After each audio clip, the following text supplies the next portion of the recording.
agricultural sector.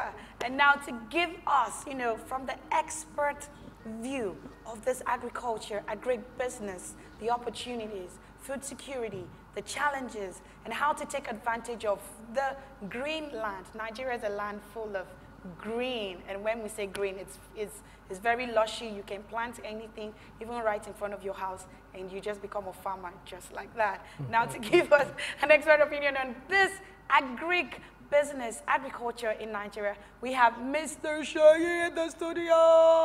I feel like you're dressed like a DJ rather than an agric person. Like a farmer. Okay, this goes with me to the farm. All the time. Amazing. Every time. Good to have you here with us. Thank you for coming. Thank you very much. Thank you. I said agriculture.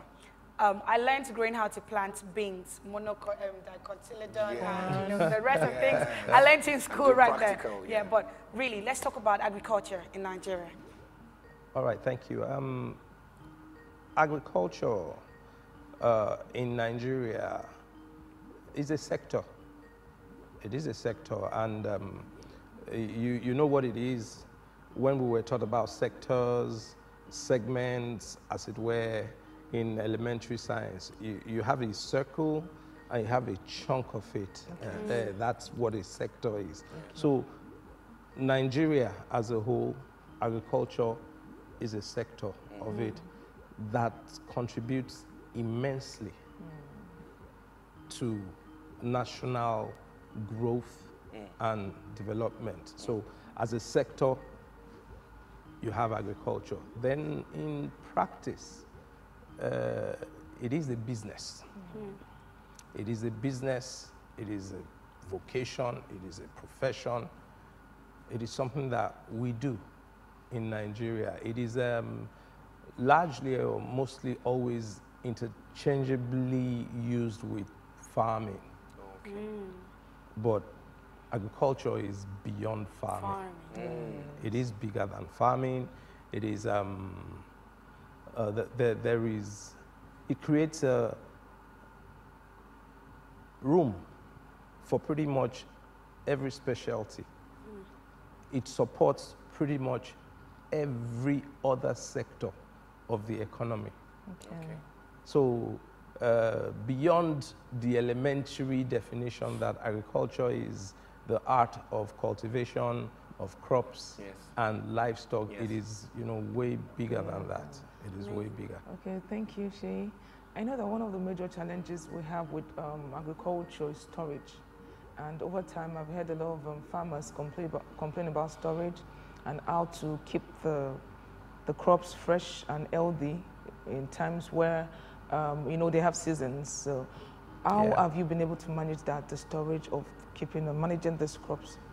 Okay, well, as we're talking agriculture in Nigeria, so as a country, we pretty much haven't done well in that regard.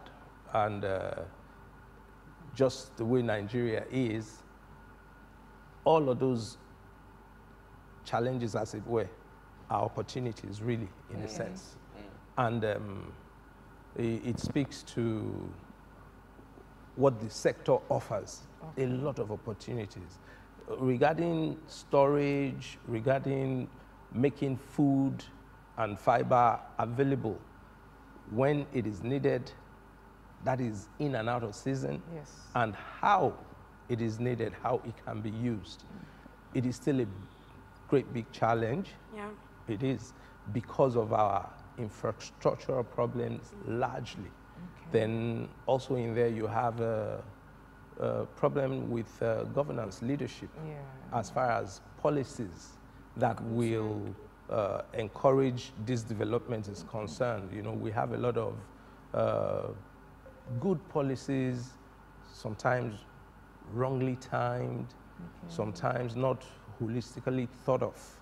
And you just find government being, I mean cabinet or tenures being disconnected from previous, and this one comes in and throws in a policy that makes nonsense of the previous policies. And so those issues are, you know, why we're where we are today. Where we are today. But before, I just want to ask, you talked about agriculture not being the you know, elementary definition of cultivation of both crops and livestock. Yeah. Agriculture over time has evolved. I'm going to say over time because I know that Nigeria became a state in 1960. Okay. We got our independence. So now let's look at the evolution of agriculture. Before we talk about, now we see a lot of mechanization in agriculture. Farmers no longer need to, because you always know farmers, you know, with the whole, with a lot of things, they live on the farm. Very, you know, a lot of things. Let's talk about how agriculture has actually evolved to where we are now. Because before you talk about now, things have happened. We're coming from somewhere. What was it like? Is it better before now or today in agriculture? Okay, in Nigeria, in Nigeria, there is still mileage to cover, and in Africa as a whole, really. Not to say that we have not evolved, not to say that we have not moved with the trend, but let's put it this way. Globally, the West, for example, have had agricultural revolutions, industrial revolutions that has affected the agricultural sector and got it to higher levels of efficiencies that we are still dreaming of, we can only dream of. In the West, those revolutions and all of those industrializations has gotten them to some kind of peak at what they can do. Like 80% for some countries, 90% for some countries that, hey, what else do we need to do with this sector? You can say that for so many places around the globe, but in Africa, we've not done 30% of what we can do. Wow.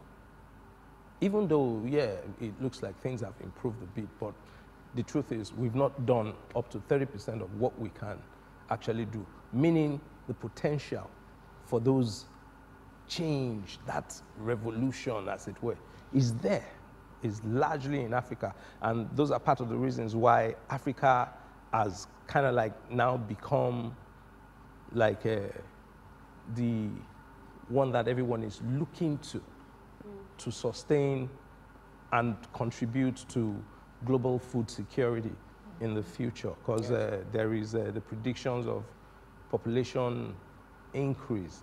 It is going to happen.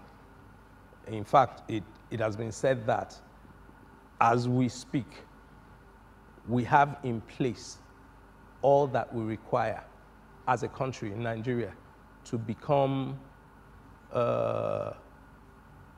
is it 400 or 400 million by 2050? Wow. Just the way we are right now, we are set. Everything that we require to become 400 million is there. We don't have to do anything extra. So it's like 400 million in 2050 is a given. It's done. Just as you're looking at me like this. It's done. Wow. So we need to also shore up food production, as it were. Yeah. We need to be secured in terms of being able to, you know, feed ourselves. Yes, because like you said, for us, we have the potential. We have everything. And some persons say that agriculture is like the next black gold. Thank you.